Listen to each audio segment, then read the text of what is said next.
Hi everyone, I will be presenting a work, Deblur-NSFF, Neural Scene Flow Fields for Blurry Dynamic Scenes. This work was done during an internship at FutureWay Technologies.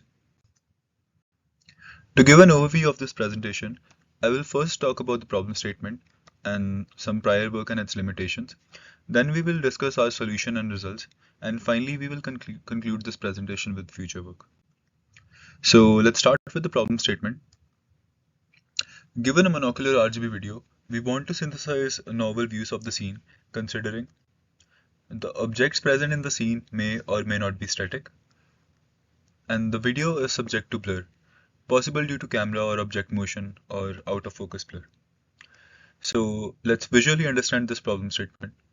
Let's say we have this collection of images, and what we want to do is we want to view this video as per a desired camera trajectory. And the added challenge is that some of the frames in this collection might be subject to blur.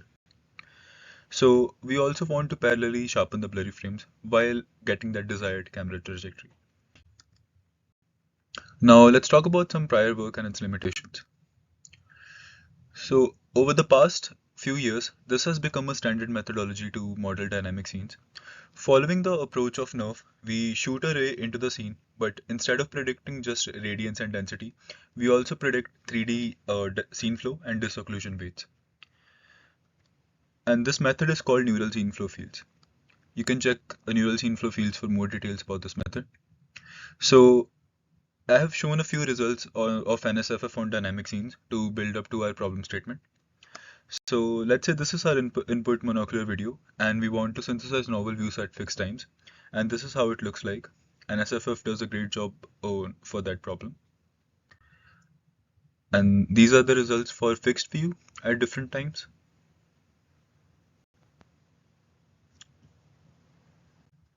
And these are results for space-time view synthesis, where you are moving the person in the scene as well as also trying to generate novel views. So NSFF does a great job when the input monocular video is clear and very well captured. But we performed a small experiment to check whether NSFF can do a great job on blurry dynamic scenes as well or not. So these are results for that experiment. And again, I'm showing the input original monocular video, and this is a blurry input video. As you can see, we have not added a lot of blur here. There's like just small blur in each frame, and these are randomly selected frames. Roughly 70% of the frames are blurred, and this is how it looks like. As you can see, even a small blur in the video has drastically affected the performance of this method. So this brings us to our solution and results. We follow a similar approach as NSFF, but instead of shooting just a single ray per pixel, we consider its neighboring rays as well. The direction of those rays is estimated using a kernel estimation network, which is explained in the next slide. Once we have n rays per each pixel, n rays by n rays mean the additional red rays which are shown here in this diagram. Once we have those rays, we simulate the Gaussian blurring process. The weights for the Gaussian kernel are also estimated by the kernel net, which we'll cover in the next slide. So for the kernel estimation network, it is simply a fully connected neural network that, given a position in the image space, predicts delta p for each location that has been shown on the canonical space blur kernel, and it also predicts the weights that are associated with those points. This helps us in learning spatially and temporally varying blur kernel. And for more technical details about our method, please do check our paper. Let's see some results, how it performs as compared to NSFF. So these are the results for novel views at fixed time. And all these images have been taken from NVIDIA Dynamic Scene dataset. As you can see, our results are much better compared to NSFF because we are simultaneously dealing with the problem of sharpening the blurry frames while also modeling the motion in the scene and generating novel views.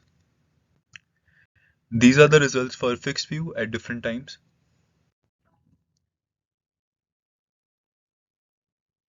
Although there are some artifacts while capturing the motion, but you can see the background has been sharpened a lot.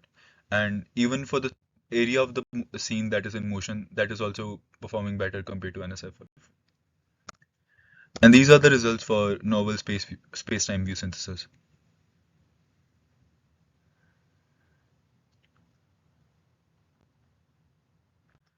We also compare our method with Deblur-NeRF.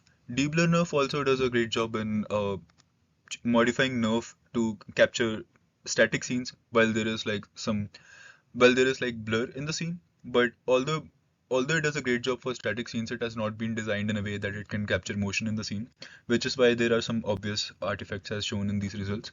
The first row is showing results that we got using Deblur-NeRF, and the second row is showing results using Deblur-NSFF, which is our method. If you just focus on this middle image, we can see here that although the background is really sharp, it's even sharper compared to our method. But the highlighted area here shown in blue box, it has like a lot of artifacts because it is not designed to understand the motion in the scene.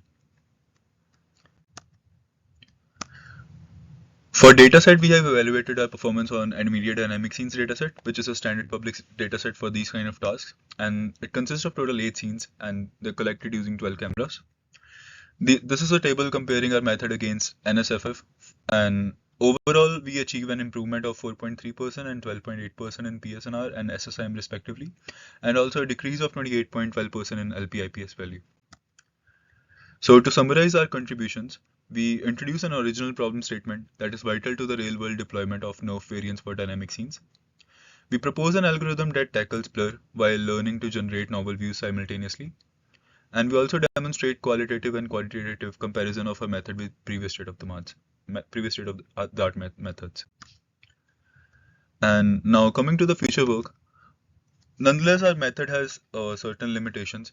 Like as you can see in the first figure, it cannot capture minute details such as expression on the face of the person. And although the results for spatial novel view synthesis is really good, but during time interpolation there are some artifacts which still need to be tackled. So there is a lot of scope for improvement here. And to check out more details about our method, the implementation details, and the ablation experiments, please do read our paper. And thank you so much for showing interest in our work.